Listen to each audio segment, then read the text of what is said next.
32 రోజులలో జరగబోయే పార్లమెంట్ ఎన్నికల్లో ఇక్కడికి వెళ్లి పోటీ చేస్తున్న కుందూరు రఘువీర్ రెడ్డి గారిని కనీ విని జరగని మెజార్టీతో గెలిపించాలని హిందూ ముస్లిం సిక్కు అన్ని కుల మతాలకు అతీతంగా అందరికీ కూడా విజ్ఞప్తి చేస్తూ, ఎందుకంటే దేశంలో ఉన్న పరిస్థితుల దృష్ట్యా మీరు చూస్తున్నారు ఈరోజు కులాల మతాల మధ్యలో ఘర్షణలు పెట్టడం, దానికి మాకు 370 వస్తాయి 400 సీట్లు వస్తాయి అని చెప్పి రాజకీయాలు చేస్తూ జరుగుతున్న ఈ సందర్భంలో ఇలా భారతదేశం అంతా ఐక్యంగా ఉండడానికి జరిగే ఎన్నికలు ఇవి, ఆషామాషి ఎన్నికలు కాదు.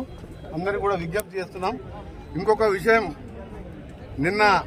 మొన్న హరీష్ రావు గారు వాళ్ళ ఎన్నికల ప్రచారంగా కార్యకర్తలు లేరు, ప్రజలు లేరు, వాళ్ళకి అభ్యర్థులు లేక వాళ్ళ బాధ కాదు, వాళ్ళ మాటలు కానీ కాకపోతే ఒకటే తీవ్రంగా ఎందుకు ఖండిస్తున్నానంటే, నిన్న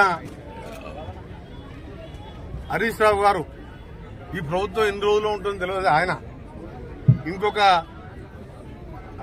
మన మహేశ్వర్ రెడ్డి అని ఒక ఆయన ఈ రోజు దీంట్లోనే 5 గ్రూపులు ఉన్నాయని చెప్పి ఆయన చిట్ చాట్ లో మాట్లాడుతూ చేస్తున్న సందర్భంగా నేను ఒకటే మాట చెప్పదలుచుకున్నాను, మీరు విజ్ఞతతోని మాట్లాడండి. మీరు ప్రజాస్వామ్యంలో ఎన్నికలు జరిగిన తర్వాత 5 ఏళ్ల వరకు ఆ ప్రభుత్వం ఉంటుంది.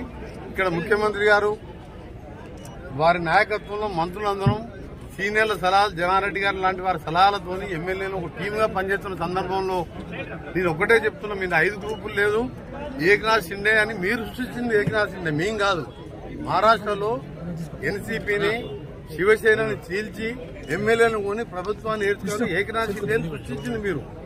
మా దగ్గర ముఖ్యమంత్రిగా రేవంత్ రెడ్డి గారు 5 ఏళ్లు ఉంటారు, ఇంకా 5 ఏళ్లు 10 ఏళ్లు కూడా మేము కాంగ్రెస్ ప్రభుత్వం ఉంటుంది, మళ్ళా కూడా రేవంత్ రెడ్డి గారే ఉంటారు. నేను ఒకటే చెప్తాను, ఇంకా ప్రతిసారి నా పేరు కూడా వాడుతుంది మహేశ్వర్ రెడ్డి. నువ్వు మీ పార్టీలో అంతర్గత విషయాలు బండి సంజయ్, కిషన్ రెడ్డి, బండి సంజయ్ ఎందుకు దింపి ఎందుకు కిషన్ రెడ్డి కూర్చోబెట్టడం నీకు తెలుసా? మా పార్టీ అంతర్గత విషయాలు ఎప్పుడు కూడా మాట్లాడద్దు. ఒక జాతీయ పార్టీ, నువ్వు ఎల్పీ లీడర్, లెజిస్లేటివ్ పార్టీ లీడర్గా నిన్న ఆయన చిట్చాట్లో మాట్లాడుతున్నావు. ఈయన 10 మంది బట్టి విక్రమార్క అంటే మా గౌరవం. మీరు దళితులు ఆ రోజు ప్రతిపక్ష నాయకులు ఉంటే ఓర్వలేక 13 మంది ఎమ్మెల్యేలను సంతలో పశువులు ఉన్నట్టు ఉన్నారు. ఇవాళ మీ ఓరు కూడా వస్తున్నా కూడా మేము మాకున్న మెజార్టీతో ప్రజలకు మేము ఇచ్చిన హామీలు నెరవేర్చుకుని ముందుకు పోతున్నాం. అందుకనే చెప్తున్నాం ఈరోజు మళ్ళా ఎందుకు క్లారిఫై చేస్తున్నా అంటే, గడికోసారి మీరు హరీష్ రావు గారు కానీ మహేశ్వర్ రెడ్డి గారు కానీ ఎవరైనా మాట్లాడే ముందు ఆలోచించుకొని మాట్లాడండి. జాతీయ పార్టీ ముఖ్యమంత్రిగా ఎమ్మెల్యేలు మా అధిష్టానం వర్గం ఎన్నుకున్న రేవంత్ రెడ్డి గారు మేమందరం టీమ్గా పనిచేస్తూ ప్రజల కోసం పనిచేస్తున్నాం. 100 ఏళ్ళు 10 ఏళ్లలో 100 ఏళ్ళ వెనుకకి తింటున్న ఈ తెలంగాణని ఇవాళ నల్గొండ జిల్లా, కృష్ణా, మహబూబ్నగర్, ఖమ్మం జిల్లాను ఎండబెట్టిన మీరు ఇవాళ 36 సీట్ల 33 సీట్లు ఇవాళ కాంగ్రెస్ 60-70 మెజార్టీతో గెలిచినాం. ఇంకా కూడా మీకు జ్ఞానోదయం అవుతలేదా? అందుకనే కోమటిరెడ్డి వెంకరెడ్డి అనే పదవి ఎప్పుడు కూడా తీసుకోవద్దు. నేను ఒక క్రమశిక్షణ కార్యకర్తని ఇవాళ ఒకటే చెప్తున్నాం, రేవంత్ రెడ్డి గారు 10 ఏళ్ళు ముఖ్యమంత్రిగా ఆయనే ఉంటాడు, 10 ఏళ్ళు కాంగ్రెస్ ప్రభుత్వం ఉంటుంది, 14 సీట్లు గెలవబోతున్నాం. మీ అందరూ కూడా సహకరించాలని విజ్ఞప్తి చేస్తూ ఈ చిట్ చాట్లు, పనికిరాని మాటలు బంద్ చేయరు, ప్రభుత్వాన్ని పడగొట్టు మాటలు బంద్ చేయరు. అట్లా అనుకుంటే మీ 50 ఏళ్ళు పాలించినాం, ఏ ప్రభుత్వాన్ని పడగొట్టలే కాంగ్రెస్ ప్రభుత్వం.